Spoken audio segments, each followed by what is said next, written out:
prestar mucha atención. Oro siempre para que este tema sea revelador para nuestras vidas. Lo fue para mí porque lo preparé, pero al mismo tiempo Dios me estaba hablando y yo entiendo que tiene que haber cambios muy determinantes. Así que prestad mucha atención, por favor. He titulado el mensaje de hoy para hacer una gran obra. Y esto es bíblico, porque Dios es grande. No podemos pensar en hacer una obra pequeña.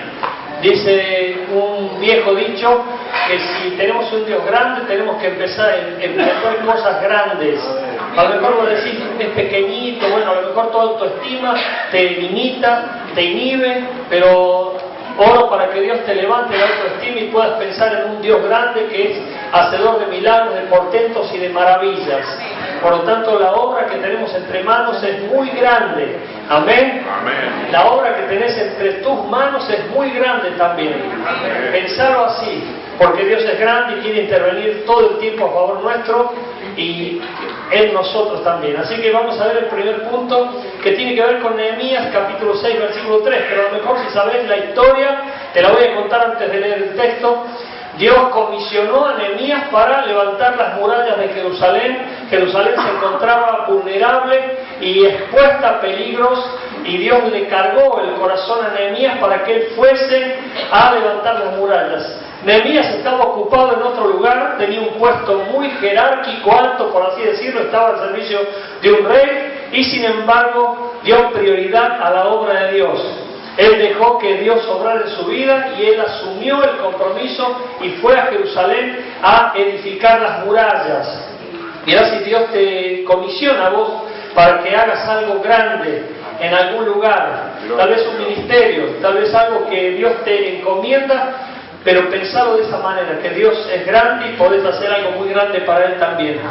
Nehemías estaba muy concentrado, enfocado, ocupado en esa obra grande y aparecieron los enemigos, los opositores, porque tenés que tener en cuenta que para un proyecto grande y una gran obra también hay enemigos y opositores que van a tratar de frenarte la marcha, van a tratar de impedir el camino, van a tratar de ponerte palos en la rueda.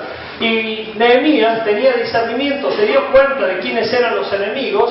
En este caso era Gesem, Tobías, y allí estaban ellos dos complotados para hacer que Nehemías dejara la tarea. Y lo invitaron a una reunión, le dijeron: vení Nehemías, que queremos hablar con vos. Pero Nehemías, sabiendo las artimañas que estos enemigos querían tramar en contra de él, se dio cuenta y miren lo que le respondió Nehemías: yo hago una gran obra y no puedo ir porque cesaría la obra dejándola yo para ir a ustedes. Yo hago una gran obra. Él afirmó eso. No dijo estoy haciendo una obra pequeña ni estoy haciendo algo que cualquiera lo puede hacer. Yo hago una gran obra. Vos tenés que también definir eso y también animarte a confesar eso, que lo que estás haciendo vos es grande y es muy importante. A menos que digas, no, lo que hago yo es sin importancia, nadie se fija, bueno, ahí entra toda tu estima baja y por supuesto tenés que levantarla de la mano de Dios. Por eso vamos a ver cómo se hace una gran obra en base a lo que la Biblia nos enseña. Presta atención entonces, por favor, y este es el primer punto. Para hacer una gran obra debemos dejar el conformismo. Hay una orden aquí. Mirá lo que dice Pablo en la carta a los Romanos capítulo 12, versículo 2. No se conformen a este siglo, sino sean transformados por medio de la renovación de su entendimiento, para que comprueben cuál sea la buena voluntad de Dios, que es agradable y perfecta. Hay gente que se conforma, hay gente que se achancha, hay gente que se acomoda, hay gente que es como que no tiene ningún tipo de proyecto, ningún tipo de ilusión, ningún tipo de desafío. Es como que están allí y no salen de ese lugar. ¿Hay alguien aquí? ¿Hay alguien aquí? Estoy aquí, estoy aquí. Amén. Bueno, muy bien. Sigamos. No os conforméis, dice Pablo, no se conformen. Yo me acuerdo que hace muchos años escuché de una persona, no es de aquí, de Luján, así que quédense tranquilos, es de Córdoba, pero yo creo que aquí no hay nadie así, que me dijo: yo lo único que quiero es que tener para un asadito el fin de semana y con eso es suficiente. Bueno, hay gente que se conforma. Hay gente que se achancha, se acomoda, es como que se mete en un molde, porque conformarse tiene que ver con adaptarse a un molde. Y hay personas muy estructuradas que les cuesta salir de ese molde.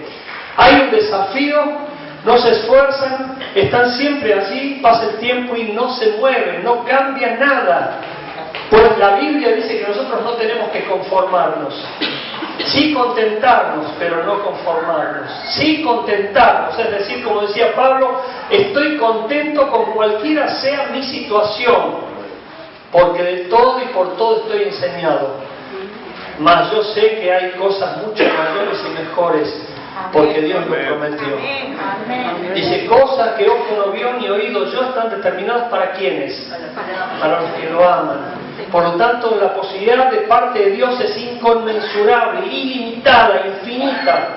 Por eso se vencen los récords y las personas se van superando y se van mejorando.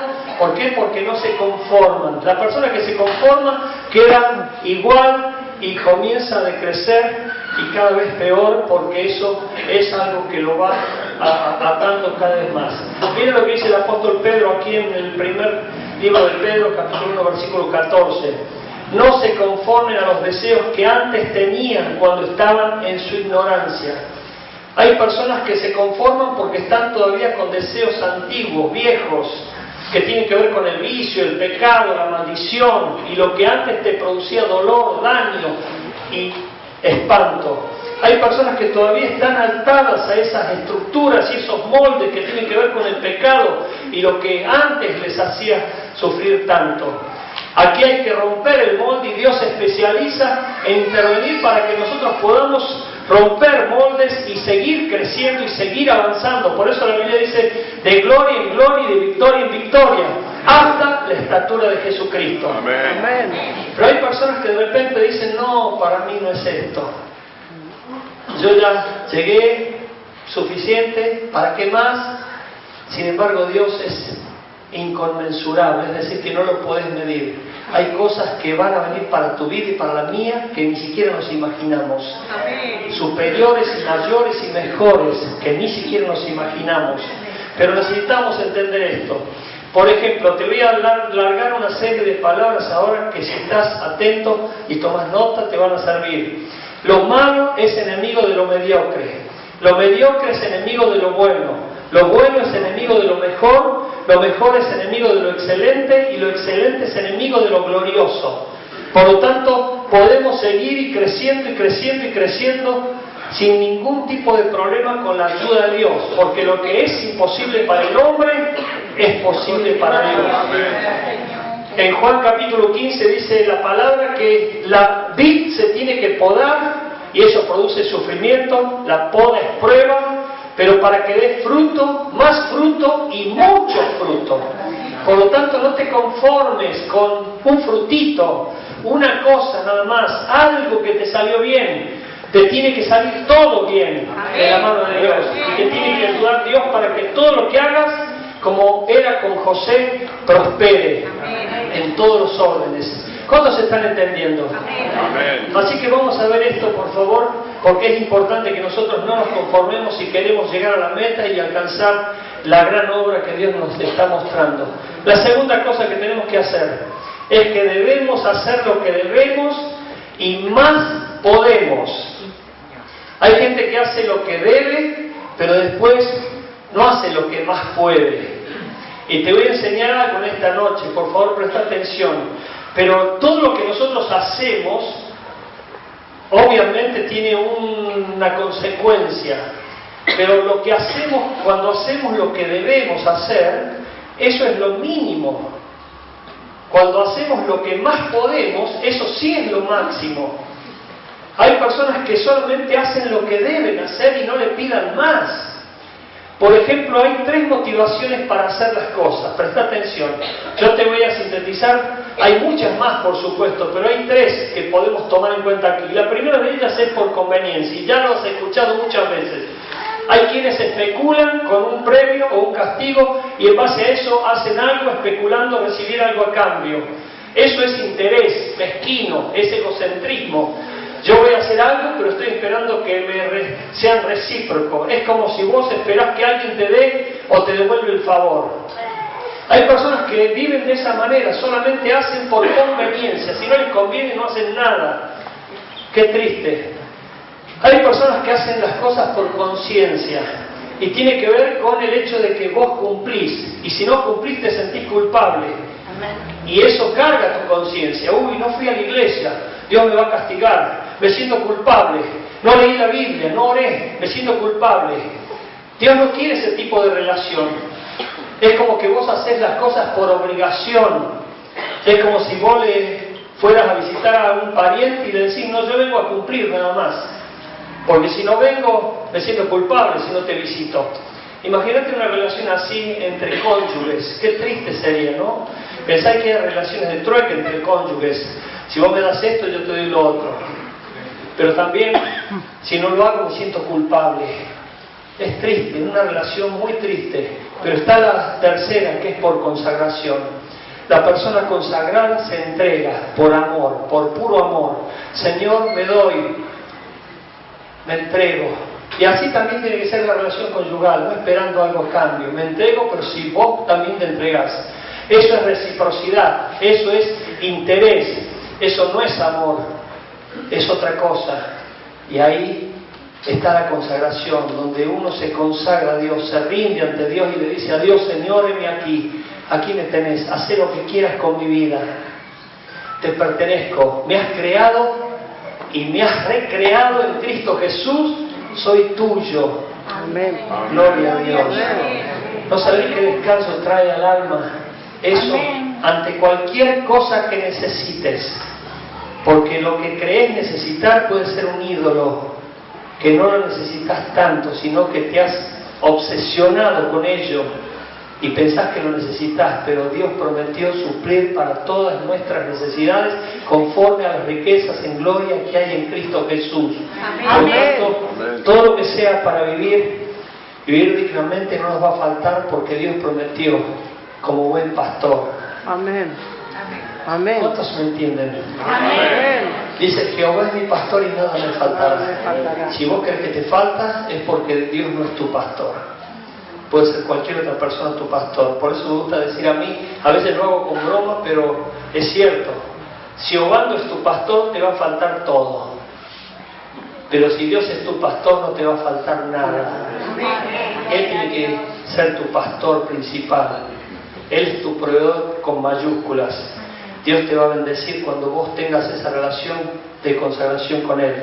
Pero ahora vamos a ir al tema Mateo 5:46, que es el que les estaba diciendo recién. Miren lo que dice aquí Jesús. Porque si amáis a los que os aman, ¿qué recompensa tendréis? ¿No hacen también lo mismo los publicanos? Y si saludáis a vuestros hermanos solamente, ¿qué hacéis de más? ¿No hacen también así los gentiles? No sé si te das cuenta aquí, pero aquí hay un lenguaje.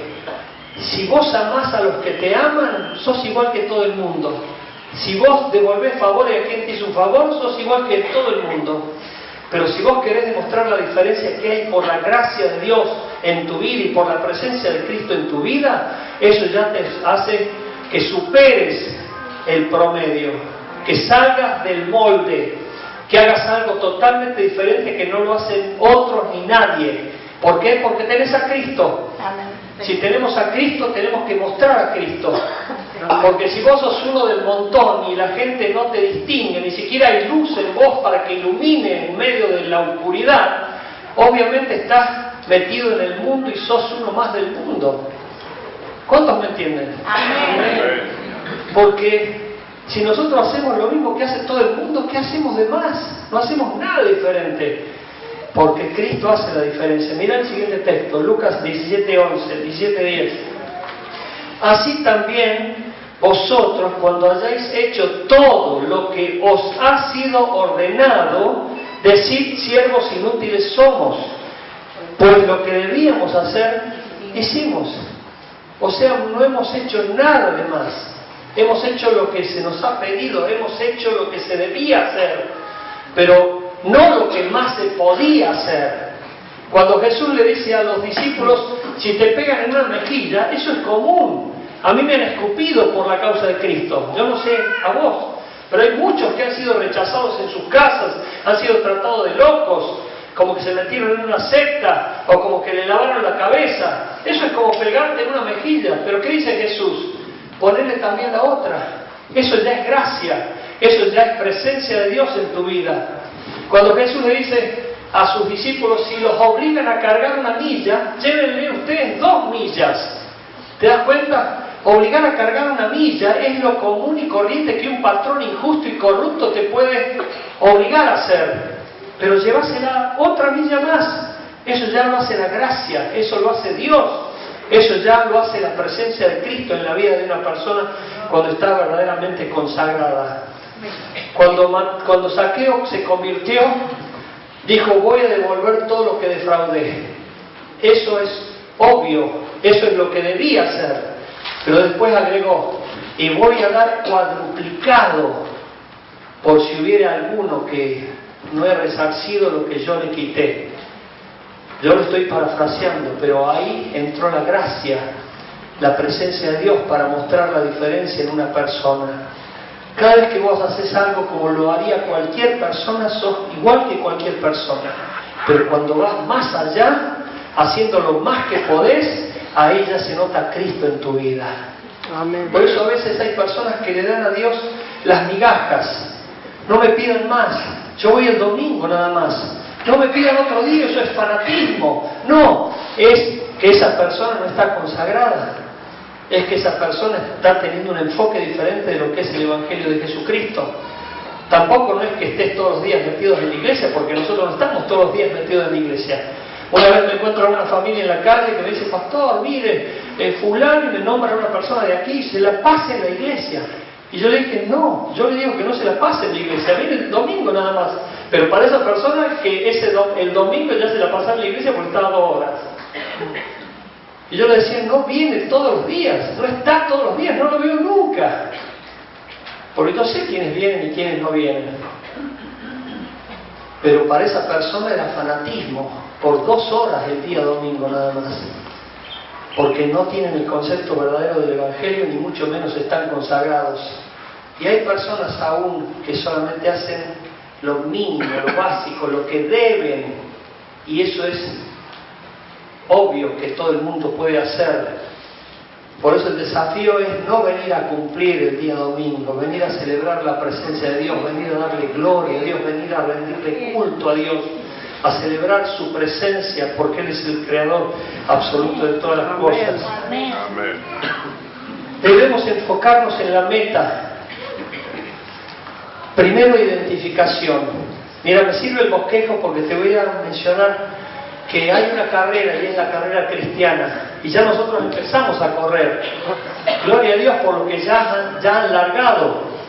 Presta atención, por favor. Mi sobrino vino recientemente de Córdoba a correr un maratón de Palermo hasta San Telmo. Y me dijo que eran 42 kilómetros. Y me dijo, lo primero que tengo que hacer es ir a anotarme, a registrarme y a comprar la camiseta. Él se puso la camiseta, porque sin esa camiseta no puede correr. Identifica a los maratonistas. Bueno, nosotros nos ponemos la camiseta de Cristo. Nos identificamos con la causa de Cristo. Y no es que nos ponemos la camiseta cuando venimos el día domingo. Y entender la camiseta de la que estoy hablando es una metáfora espiritual en que vos estás vestido de Cristo todos los días de la semana, no porque venís a la iglesia. Todos los días de la semana, en el trabajo, en la escuela, en la empresa, en la universidad, en tu empleo, en tu fábrica, en tu negocio, en todo lugar tenés que tener puesta la camiseta de Cristo. Soy de Cristo. Y no es que yo ande diciendo soy de Cristo, la gente lo ve por mis acciones, por mis principios, por mis palabras, por mi forma de vivir. La gente se da cuenta que nosotros somos de Cristo. Y si ven que lo que decimos nosotros coincide con lo que mostramos nosotros, recién ahí nos van a creer. No nos van a creer, y muchos menos van a creer en el Evangelio. Y a veces por eso se demora que la gente de nuestros entornos venga a la iglesia, porque es como que en ellos se confunde su mente diciendo, no entiendo, acá hay 2 mensajes. Es como el padre que le dice a su hijo, hijo, no fumes. no fumes. Hay dos mensajes allí. Y el chico se confunde, así también la gente se confunde cuando nos ve y nos escucha. Por eso, la primera cosa es que nos identifiquemos con Cristo. La segunda es ubicación. Ubicación. Vos te plantás donde sabés que hay bendición, donde sabés que hay palabra, donde sabés que estás edificándote. Vos te plantás, te identificás, decís, yo soy de Cristo y estoy sobre la roca y pertenezco a tal iglesia. Por eso hay gente que, disculpen por favor, si hay alguien aquí así, pero lo tengo que decir, cuando están yendo y viniendo y van y visitan todas las iglesias. Una vez alguien me dijo, pastor, ¿puedo visitar tal iglesia? Y digo, vos podés, no hay problema, pero te vas a confundir. ¿Por qué? Porque cuando nosotros estamos en una iglesia y en otra, siempre va a haber una comparación. Y siempre en la comparación una iglesia pierde y la otra gana. Y el Evangelio no se edifica así. El Evangelio se confunde así. Pero cuando vos estás bien plantado, identificado, ahí no hay confusión. Vos sos de Cristo y vos sabés a quién pertenecés, de quién sos y por qué estás haciendo lo que haces. Abstención, dice el texto que les voy a leer después, mejor dicho, les voy a mostrar después, dice, todo aquel que lucha de todo se abstiene. Todo aquel que lucha de todo se abstiene. Está hablando de aquel que está corriendo la carrera, de aquel que es deportista sano, de aquel que está preparándose para llegar a la meta y no quiere ser defraudado ni tampoco defraudar. En nuestro caso es la santidad. Es el hecho de decir, tenemos que cuidarnos porque hay un enemigo que nos odia, Satanás. Y anda buscando a quien devorar, rondando, y no solamente él, sino que tiene miles y miles de demonios y aún emisarios que le sirven diligentemente. Y algunos creyentes, Amén. tengo que llamar la atención, si no, no me ven. Amén. Yo estoy mirando. Yo sé por qué digo las cosas y por qué las hago. Es como que no les prestan atención. Es como que decís a tu hijo, cuidate, o a tu hija, cuidate, y no se cuida. Vos se lo dijiste. ¿Sabes cuántas veces les he dicho a las personas, tengan cuidado, tengan prudencia, miren que son preciosos ustedes y van a servir para la gloria de Dios y Dios los quiere utilizar con muchísimo poder y ya se nota el talento, los dones, la gracia que Dios les ha dado? Amén. Pero si no se cuidan, van a caer. Dice el apóstol Pablo, el que esté fuerte cuide que no caiga. Todos tenemos que cuidarnos, inclusive yo. Todos tenemos que cuidarnos, velar para no entrar en tentación, porque el maligno busca a quien devorar. Y si nosotros vivimos la vida totalmente inconscientes, incautos y también ingenuos, obviamente que vamos a sufrir alguno de sus ataques que nos va a afectar. Muchas veces les he advertido, mirá que tenés un talento y un don precioso, Dios te quiere usar y ya empezó a usarte, pero cuídate, por favor, cuídate, orá, velá, no dejes de orar. Pablo dice, orad sin cesar. Pero bueno, se descuidan, entran en el camino del mundo, empiezan con otras relaciones que les llevan por caminos de perdición y dejan las cosas santas de Dios. Y ahí se mete el diablo y hace estragos. Yo sé por qué te digo las cosas.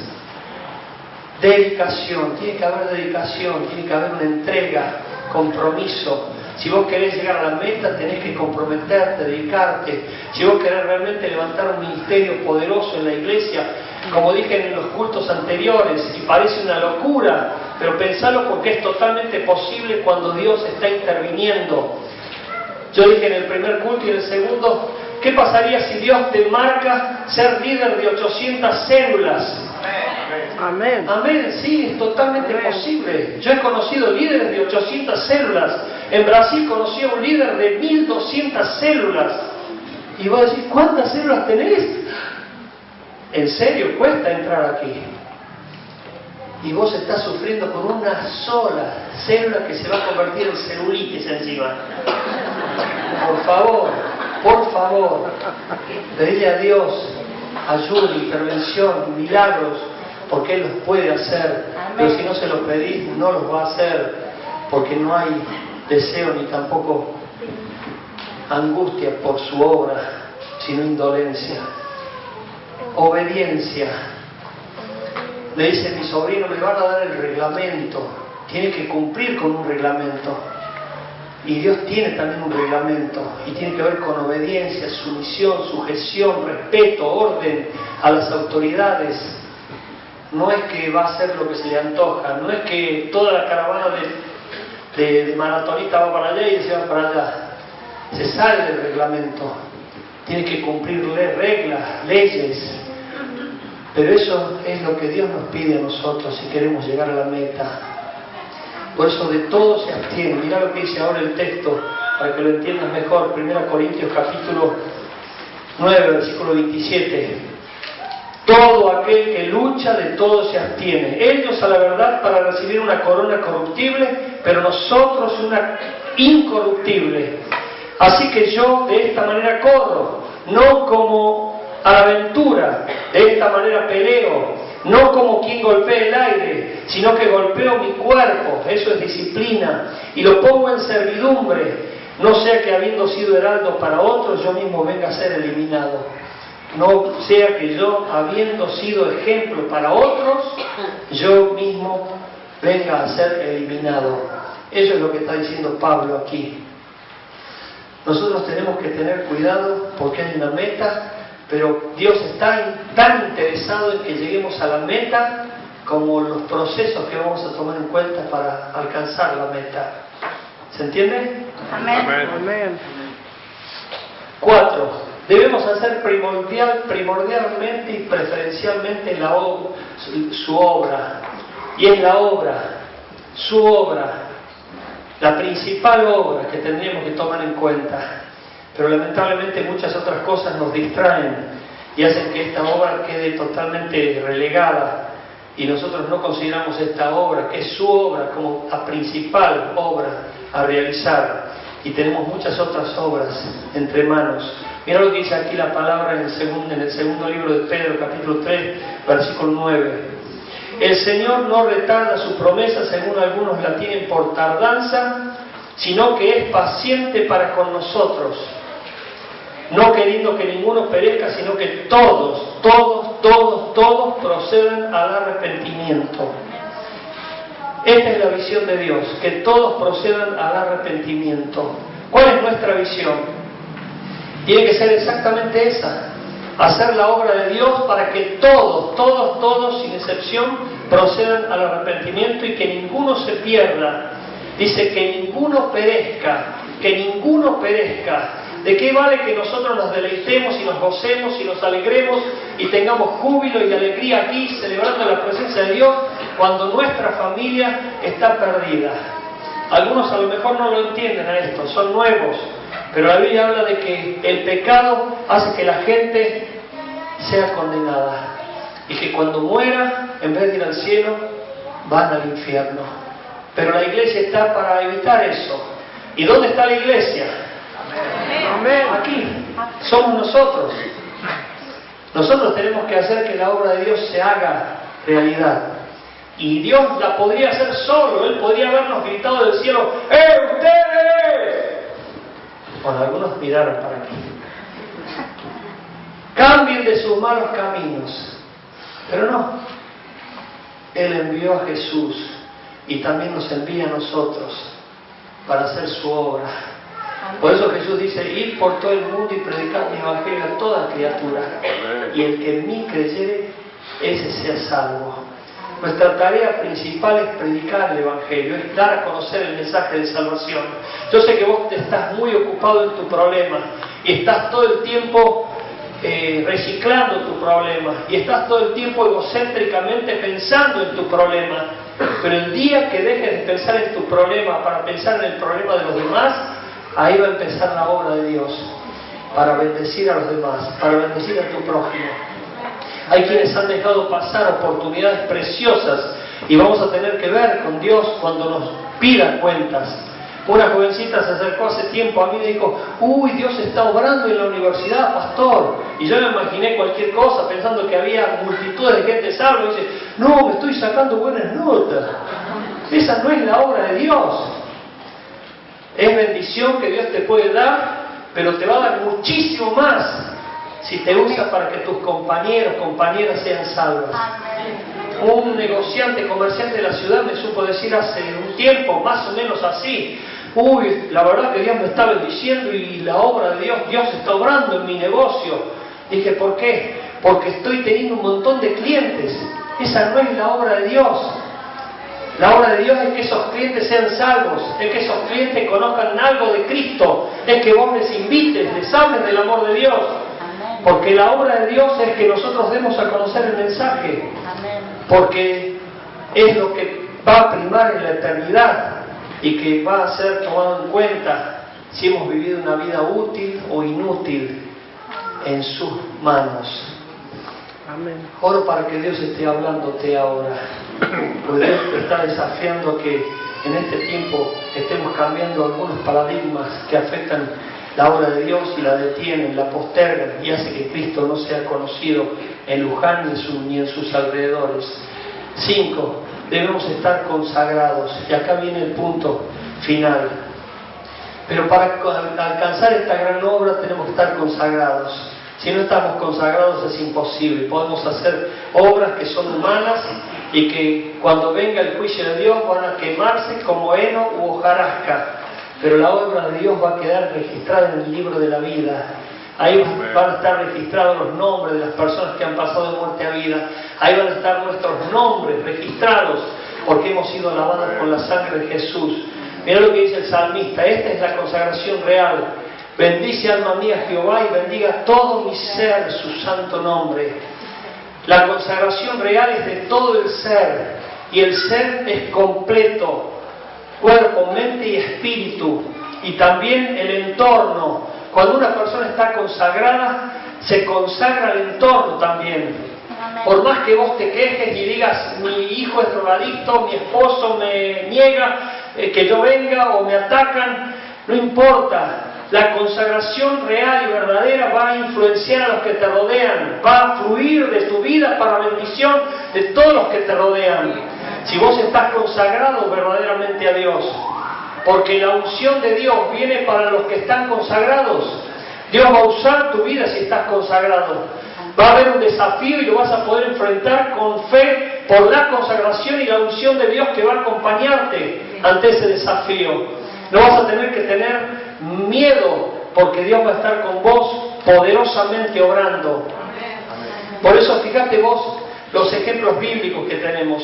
Pablo estaba consagrado y sus ropas eran llevadas a los enfermos para que estos sanaran.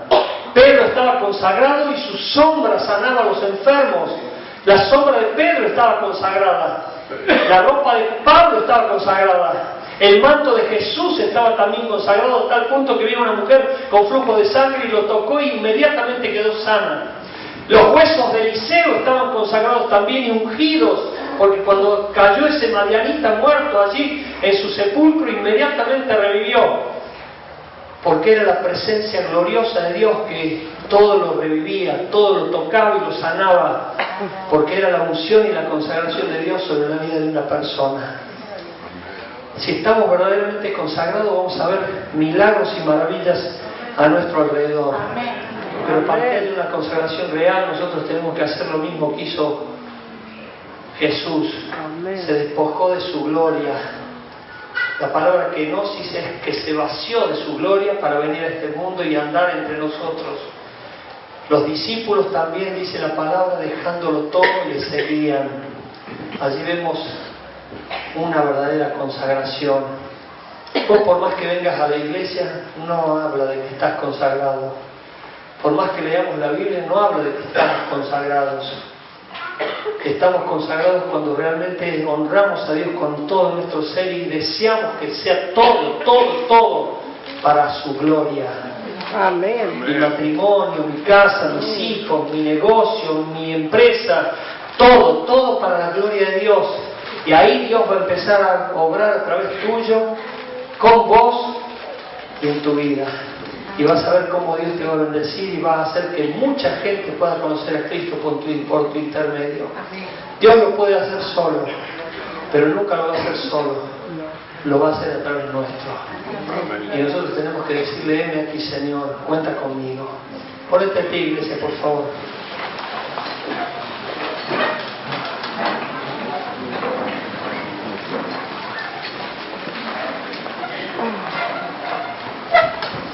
Cuando Garibaldi lo metieron preso en el año 1865, cuando iba hacia Roma, él gritó, dice: por más que encarcelen a 50 Garibaldis como yo, Roma tiene que ser libre.